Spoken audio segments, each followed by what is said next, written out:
Specially हमें join किया air marshal retired Masood Akhtar sahab ने। आपने उस दिन एयर चीफ से गुफ्तगू की जिस दिन रात को हिंदुस्तान पे अटैक हुआ। Air marshal retired Masood Akhtar sahab, बहुत शुक्रिया, आपने हमें वक्त दिया। सर, आपकी जो बातचीत हुई उस दिन जिस दिन रात को पाकिस्तान ने अटैक किया, पाकिस्तान की फ़िज़ाइया ने हिंदुस्तान पे, तो आपकी क्या गुफ्तगू हुई थी एयर चीफ से, थोड़ा बताइएगा लोगों को। नंबर वन, बहुत शुक्रिया, it's very kind of the air chief कि उन्होंने मुझसे बात की। मुझसे 10 साल जूनियर है, but he is very very humble, बहुत मेहनती और बड़े ही एग्रेसिव कमांडर हैं। उससे पहले एक दफा गुफ्तगू हुई तो मैंने कहा हम क्या मैसेज दें टेलीविजन चैनल्स पे। उन्होंने कहा sir please tell them we have trained very hard, we are going to hit them very hard. ना ये रिस्पॉन्स प्रोपोर्शनल होगा, ना ग्रेजुएटेड होगा, ना कैलिब्रेटेड होगा। लाइक 2019 में हमने कहा था कि इतना ही रिस्पांस हो कि वो हजम कर सकें, वरना हम बहुत ज्यादा डैमेज कर सकते थे। So we gave this message. और सर, आखिरी ये रात हुआ को क्या? एयर मार्शल साहब, ये बताइए कि वर्ल्ड वॉर टू के बाद शायद इतनी बड़ी जंग नई फजा में शुरू हुई जितनी कि इस वक्त। एक्चुअली थोड़ा बताइएगा, हिंदुस्तान के 84 के करीब जहाज थे हमारे भी, यहाँ से कितने गए और वो जंग कहाँ पे हो रही थी, हुआ क्या सर वहां पे जो राफेल गिरे? एक्चुअली मुझे मुझे पता था इसका, मेरे कॉन्टेक्ट्स ने, कि ये होने वाला है। सो सुबह जब मुझे न्यूज मिली तो उसके बाद दोबारा से कुछ लोगों से बात हुई, सीनियर लीडरशिप से। तो उन्होंने बताया कि उनके 70 जहाज थे, विच इज 5 स्क्वाड्रन्स। अच्छा, हमारे 2 स्क्वाड्रन थे, 26 से 30। एक स्क्वाड्रन में 14 से 16 ठीक जहाज है। होते हैं। तो the balance was totally out. But जो सिद्धू ने जो अच्छी चीज की थी, PL-15 और J-10 का radar, they simply outrange all aeroplanes including the Rafale. Because इसकी जो PL-15 की रेंज है वो बाय द बुक 200 किलोमीटर्स है। ठीक। और जो एवरेज रफाल के BVR की है, विच इज कॉल्ड मीटियोर, वो 150 किलोमीटर्स है। So the net result के we clearly outrange them. So when Rafale को जब ये लोग मुजफ्फराबाद के करीब आए तो इधर से हमारी फॉर्मेशन भी पहुंच गई।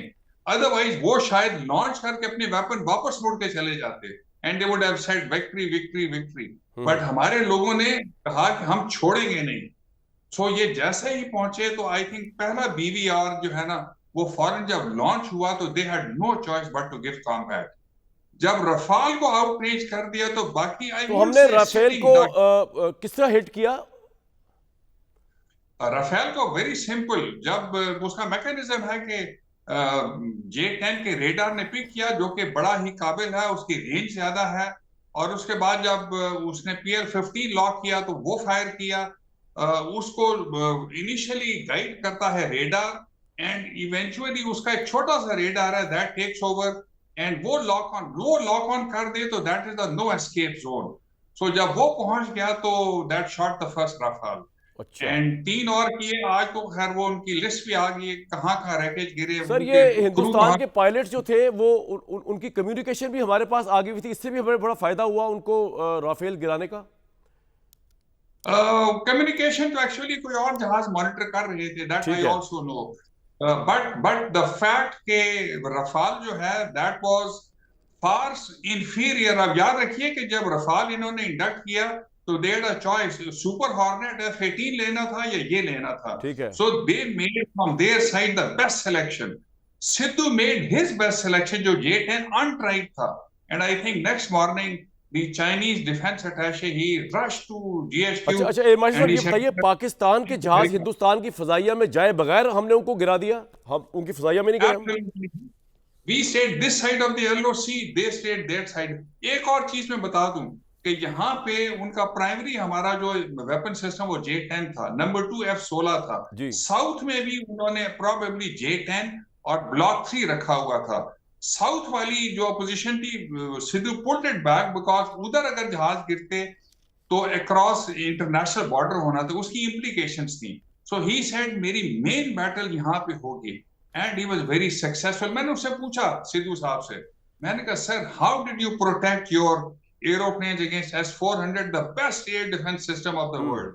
You know what he says? जी। ही सेड कि सर मैं अपने बच्चों को मैं बचा भी रहा था S-400 से, और BVR कॉम्बैट भी कर रहा था, जो 1 घंटे जारी रहा।